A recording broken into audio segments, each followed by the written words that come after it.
अभिनंदन करती हूँ आपके, मेरे और माता रानी के इस खूबसूरत से YouTube चैनल पर। मेरा ये संसार दिन दुगनी रात चौगनी तरक्की करे और माता रानी की असीम कृपा इस संसार पर हमेशा बनी रहे। आप सभी को सावन की हार्दिक शुभकामनाएं। ओए हुए, कैसा है मेरा ये संसार? बहुत पसंद है, ये मुझे बहुत पसंद है, ये आपको बहुत पसंद है। सबसे पहले तो कमेंट्स में लिखकर ये बताइए कि इस बार आप सावन में क्या चीज छोड़ रहे हैं। देखिए, मैं तो चप्पल छोड़ती हूँ और वर्षों से छोड़ती हूँ, तो चप्पल तो मैं छोड़ूंगी, ये तो रही पहनने की चीज। लेकिन सच बोलूंगी, आज मैं अपने नए ऑफिस में ये अपना पहला शूट कर रही हूँ और ये मेरा पहला शूट मेरे ऑफिस के अंदर श्री गणेश होकर हो रहा है।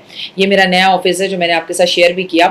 तो मैं अभी तक खुद नहीं समझ पा रही कि मैं खाने की वो क्या चीज़ छोड़ूं। चावल बहुत बार छोड़ दिए, मतलब अति के चावल छोड़ती हूँ, रोटी कई बार छोड़ दी और रोटी छोड़ने से बड़ी कमजोरी महसूस होती है, इसमें कोई दौराई नहीं, लेकिन छोड़ना तो कुछ है। लेकिन आखिर ये सावन का पवित्र महीना शुरू कब हो रहा है, बताती हूँ ना, बिलीव इट करना। पवित्र महीना मैडम जी सर जी शुरू हो रहा है 30 जुलाई 2026 और इस बार के सावन में सबसे खास बात है, क्या आप जानते हैं क्या? इस बार सावन जो है वो गुरुवार से शुरू हो रहा है और देव गुरु बृहस्पति इस वक्त उच्च के हैं और कर्क राशि में है और इस वक्त देव गुरु बृहस्पति अतिचारी भी हैं और दुनिया भर से खबरें आ रही हैं। बच्चों ने ये किया, बच्चों ने वो किया, सिया ने केतन को फेंक दिया, सिया ने चेतन के लिए फेंक दिया। एक दुर्भाग्यवश 13 साल की बच्ची का 32 लोग 30 लोग रेप कर देते हैं। मतलब एक लड़की ने अपनी मम्मी को मार दिया सरकारी नौकरी के लिए। तो ये सब सुनकर बड़ी घबराहट सी होती है ना। तो गुरुवार से शुरू होने वाला ये सावन इस बार सबसे खास आपके बच्चों के लिए रहने वाला है। मुझे नहीं पता और एस्ट्रोलॉजर्स क्या करेंगे, लेकिन मैं आपको बच्चों से जुड़ी रेमेडीज बताने वाली हूँ। आप मेरी सारी वीडियोस देखेंगे और वीडियोस को बिल्कुल भी स्क्रिप्ट नहीं करेंगे। 28 अगस्त 2026 से जो है सावन 28 अगस्त तक रहने वाला है। और आनंद की अनुभूति पता है आपको क्या है? शुरू कब से हो रहा है? गुरुवार से। संपूर्ण कब हो रहा है? शुक्रवार को।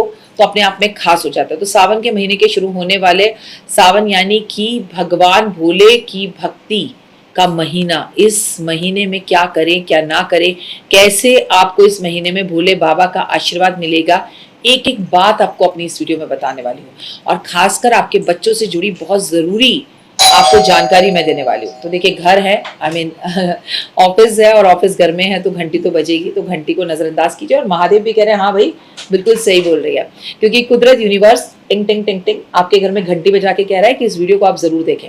हिंदू धर्म में सावन के महीने का इंतजार हर शिव भक्त को रहता है, बेसब्री से रहता है। इसे देवों के देव महादेव की महिमा का महीना कहा जाता है। ऐसा माना जाता है शास्त्रों में कि इस दौरान सृष्टि का संचार खुद भोले बाबा करते हैं। अरे पता तो है आपको कि अभी भगवान विष्णु सोने चले गए देव जो है शैया एकादशी पर। तो अब सबसे पहले सावन आता है और सावन में पूरा का पूरा एक महीना जो हमारी सृष्टि का ध्यान रखता है वो भोले बाबा रखते हैं। अब चारों ओर हरियाली, आपको हरियाली छाती हुई दिखाई देगी अब मंदिरों में, और कावड़ियों की यात्राएं आपको बम बम भोले के जयकारे लगाती हुई दिखाई देंगी। माहौल भक्तिमय रहेगा। सावन के इस पावन महीने में कावड़ की यात्रा धार्मिक अनुष्ठानों के लिए विशेष महत्वपूर्ण है। मतलब सिर्फ भक्ति ही भक्ति, भक्ति ही भक्ति, भक्ति भक्ति। कब है सावन का ये महीना? साल 2026 में सावन शुरू हो रहा है 30 जुलाई को, खत्म हो रहा है 28 अगस्त को। सावन की संपूर्ण जानकारी मैं आपको देने वाली हूँ। कब है सावन के सोमवार, पहले तो ये बता देती हूँ ताकि कंफ्यूजन ना रहे। देखिए, मैं तो नॉर्मली कागज पर लिख कर लाई हूं कि हमसे कोई गलती ना हो। सावन का पहला सोमवार 3 अगस्त को है, दूसरा 10 अगस्त को है, तीसरा 17 अगस्त को है और चौथा 24 अगस्त को है। भैया भूलिएगा मत, इस बार 5 नहीं 4 ही हैं। सावन पूरे महीने में आपको कैसे पूजा करनी है, क्या करना है, सब बताऊंगी, लेकिन फटाफट से मंगला गौरी की भी डेट्स नोट कर लीजिए। पहला मंगला गौरी का व्रत 4 को है, दूसरा मंगला गौरी का व्रत 11 अगस्त को है और तीसरा मंगला गौरी का व्रत 18 अगस्त को है और चौथा मंगला गौरी का व्रत 25 अगस्त को है। तो भैया डेट आपको नोट करनी है, फिर वीडियो खो ना जाए, ध्यान से रखिएगा। शिवलिंग पर पूरे के पूरे महीने गंगा जल अर्पण करिए, दूध से अभिषेक करिए।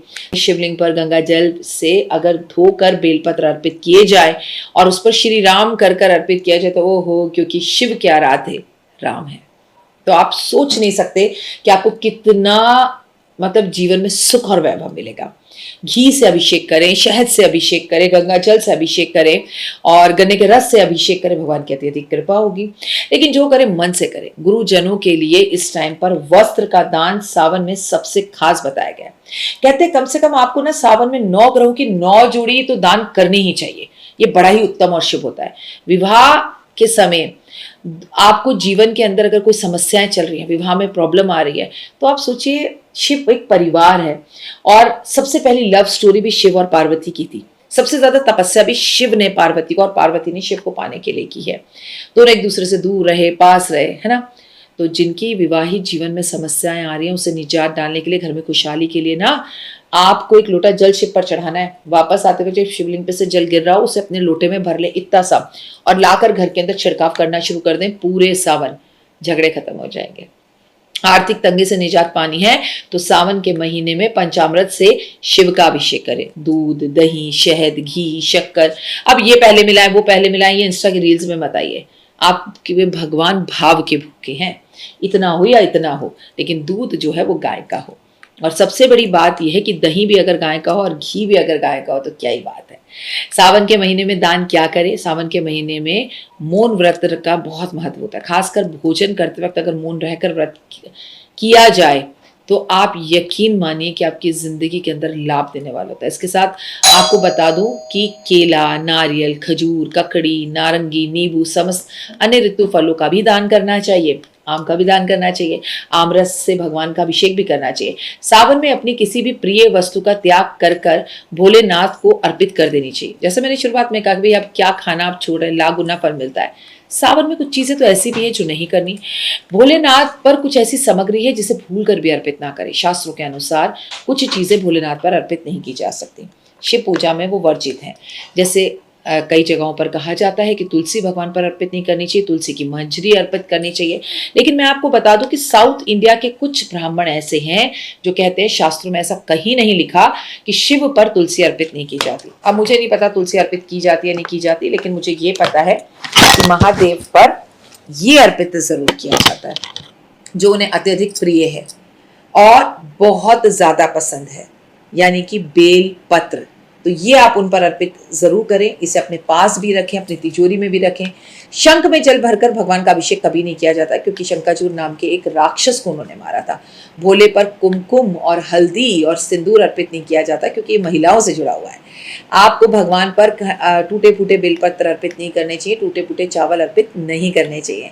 सावन का पवित्र महीना आपके जीवन में खुशहाली लेकर आए। इसी के साथ हर हर महादेव।